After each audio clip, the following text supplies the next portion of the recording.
Hello everyone, thanks for joining me for my scent and makeup of the day video. It is so cold, y'all, and so rainy here in Central Virginia. It's a day that I really would like a comforting scent, a deep scent that can take me through the day. And so for today's fragrance, I have actually had it on my skin for about 3 hours or so now to test it out. It's one that I picked up recently in a haul and liked upon first impression quite a lot. And it is Oud Vanille by Franck Olivier. So let me get white light here so you can see what the bottle looks like properly. So it's this purple bottle that is a little bit see-through, and there's like a window here that looks like it's on a hinge and was popped in on one side with a tree motif on it.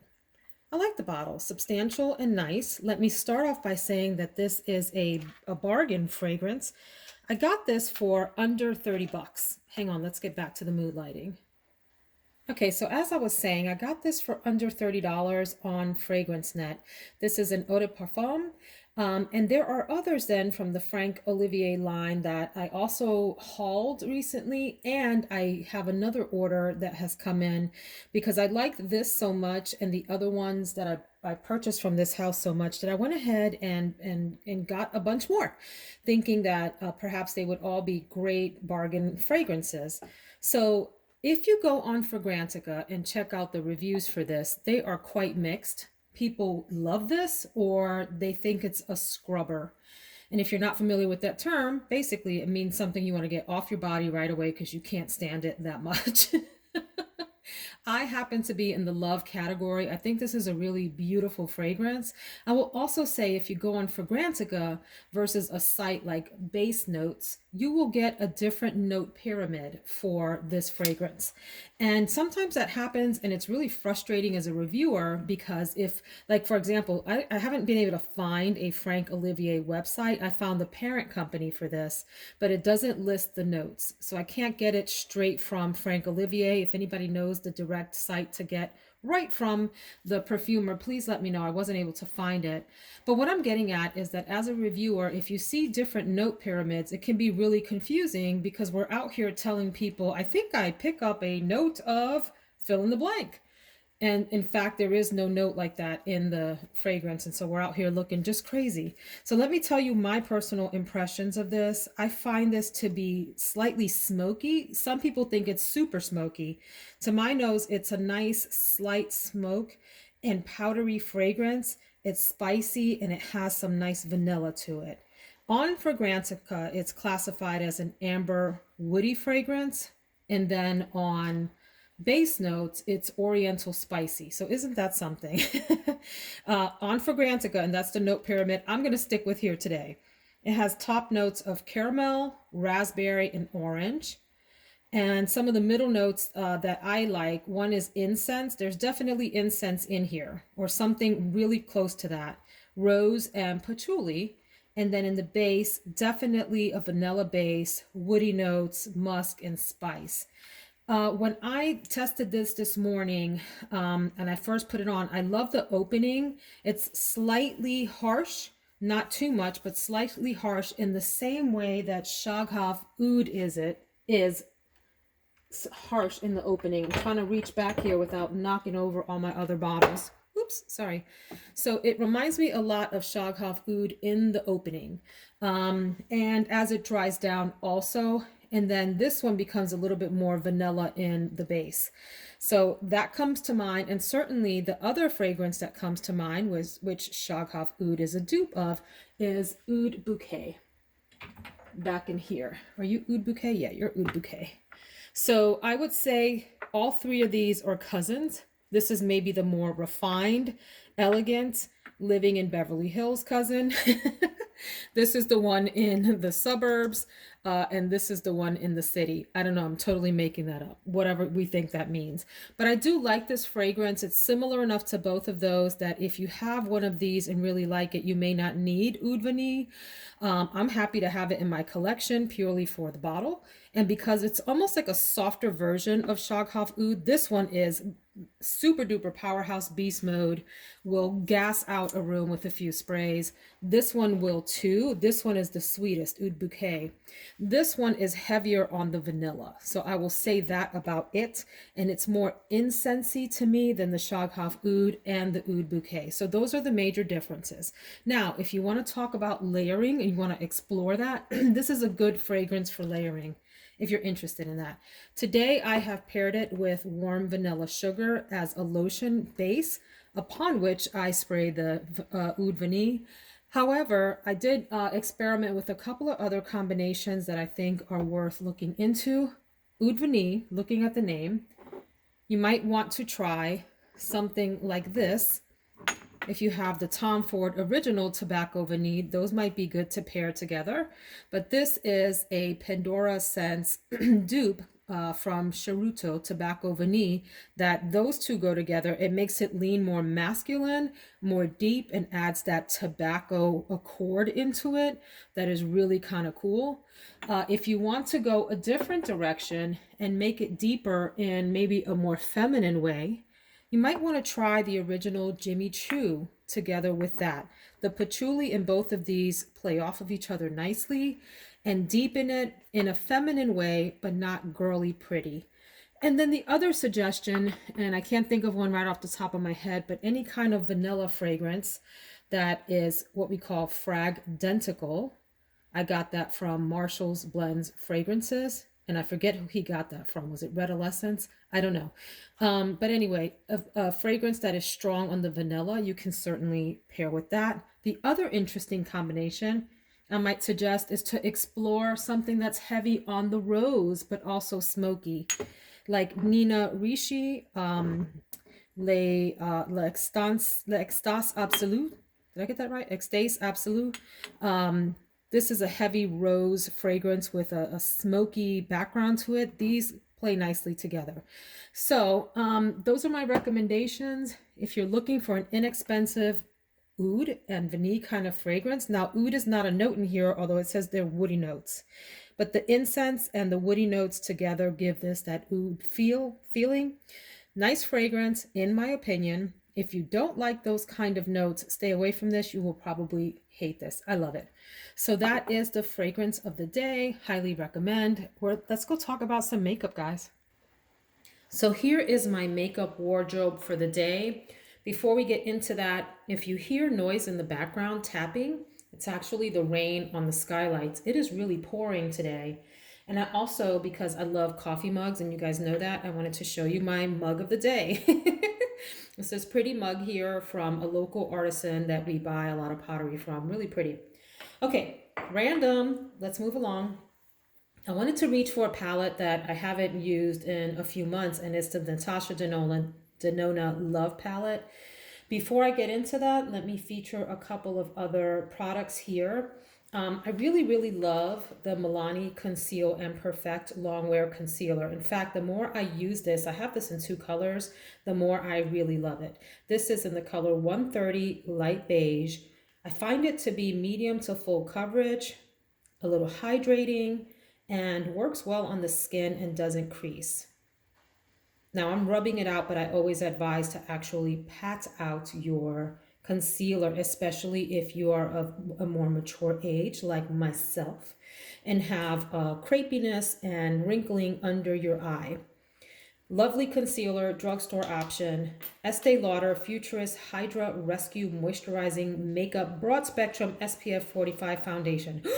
Ooh, gosh, that's a long title. Mine is in the color Tawny. I keep saying title, but name of the thing. You know what I mean.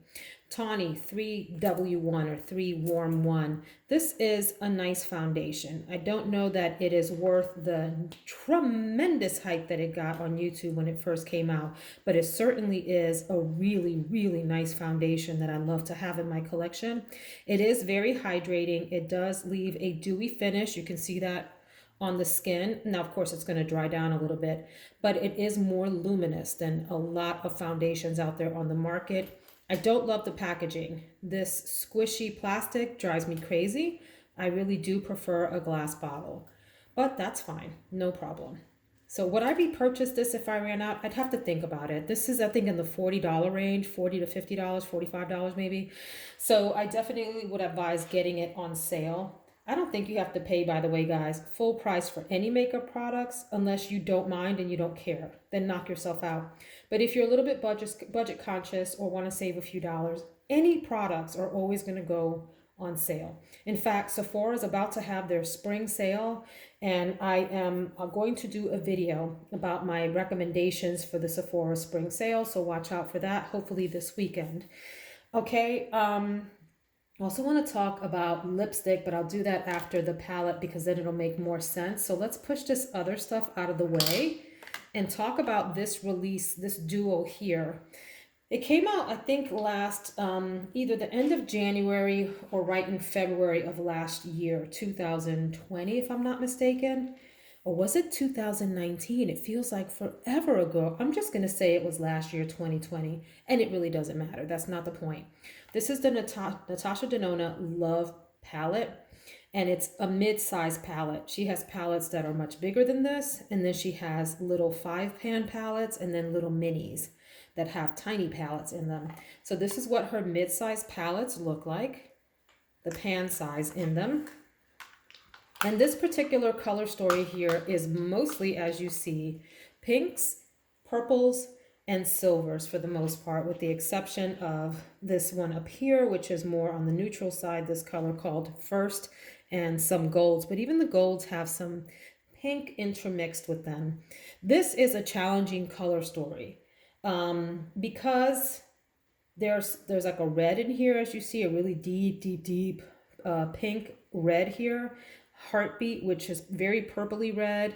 You have 2 big purples here. There's different formulas. Some of these are cream to powder, like this Dream here is a cream in the pan and dries down like a powder. You have some pretty mattes. You have shimmers like Pure Love and Blind. And then you have what ends up being more metallics, chunkier metallics like Lifetime and Passion. So there's a variety of kinds of textures in here to play with. And if you're a beginner, this can be intimidating. I would not advise this palette for a beginner, but if you are a little bit more experienced with makeup and certainly on the far end of having played with makeup for a long time, you might have fun with this palette. I don't know where I'm going to go with this today, which is why I have a couple of lip options, and I've done that in other videos where I'll show you some lipsticks I pull out that I think might go with a portion of the palette. Let me swatch just a few of these for you, and let me take that thing off. Let's go here to Heart. Some people have found a few of the colors challenging. By the way, that's how the Futurist Hydra settle down. It's still dewy, right? But nice and luminous and skin-like. There's Heart, which is this reddish purpley color here. Soul, more on the purple side. Let's do Giving. So one thing about this palette, and this is not typical with Natasha Denona shadows, but some of the ones in this palette I find fall down on my face during the day, so I have to use a glitter glue. In fact, let me show you what I'm talking about. It's actually it's called a glitter primer, but I always call it glue just out of habit. But it's a primer that you would put on. Let me show you what I mean. Take a little tiny bit, and you would, let's say you want to put it on the center of your eyelid. You tap that out just like that, and it gives like a sticky base for, let's do Passion. For your metallic or glitter or whatever it is that you're putting on that might be flaky and fall off, to sit on there. Actually, that's kind of nice, that Passion. Yeah, and it helps it not fall down. So just be aware of that if you're working with shadows that they're a little chunkier in texture. They have different kinds of particles mixed together. Just be aware that it might fall down a little bit on your face, and preempt that with a glitter primer. Let's do Heartbeat. Da-dum, da-dum, da-dum, da-dum. Pure Love. This is one of my favorite shadows in here. It's very soft and creamy. Purpley blue duochrome shift there. I'm running out of clean fingers and I don't have my towel nearby, but here's Intense. This is a color that could look really pretty depending on the background skin, like on a medium skin tone, like what's on my hands today. Because y'all will be proud of me. I tanned my hands finally. Finally, it has happened to me. Yeah, so, but if you have a different skin tone, I think this could work well on really pale skin too. On some skin, it can look a little sickly and bluish, so just be careful about that. Here's this really bubblegum pink for that's called Valentine. This was a Valentine's Day palette from last year. So you're getting the idea of the color story here, right? Let me do one of these cream to powder formulas. Commitment is one and Dream is one. Let's do Dream. It's interesting with these cream to powders because they look really intense in the pan, but they go on fairly soft. And you can build them up. And let me do one more color. Let's do Blind, which is one that was a favorite with YouTubers because it's blinding. So that is a really, really powerful shimmer there. So there's a sampling of the colors in this palette, definitely a pinky purple palette. I like this a lot. It's out of my comfort zone for sure. I tend to lean toward warms and neutrals. But sometimes you just gotta shake it up, guys, and try something different and experiment. So if you want to see the finished look for this, I post my look of the day on Instagram at Veronica Says All. That's my Instagram handle, Veronica Says All. So then for lipstick, I have two options depending on how the eyeshadow look turns out. I have Hitchhike Comfort Matte from Urban Decay, and it looks like that. In fact, it looks a lot like these colors up here, doesn't it? So I don't know. We'll see. We'll see. I like it if I go for a really bold eye look to tone down the lip a little bit. But if the eye look is toned down, like maybe in this range, something lighter.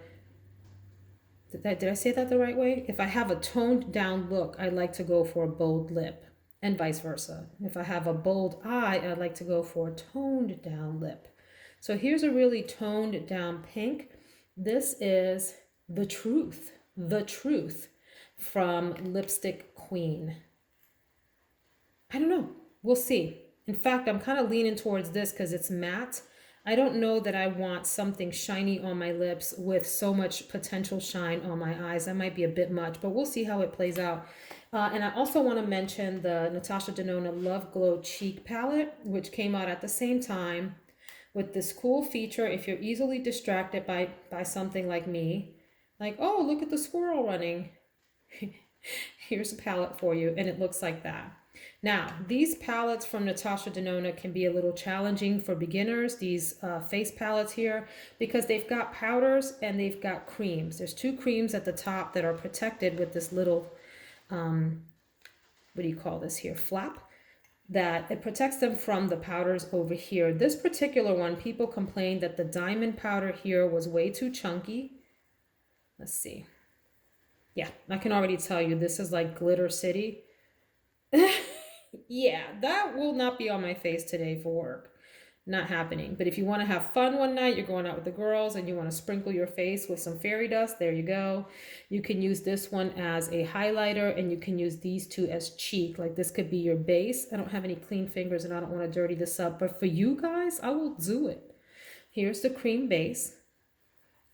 Right, you spread that on your face and then you can go in with this creamy powder over here. It is more like a powder, but it's on the cream side of the palette, and amp it up like that. So I might do that for my cheek.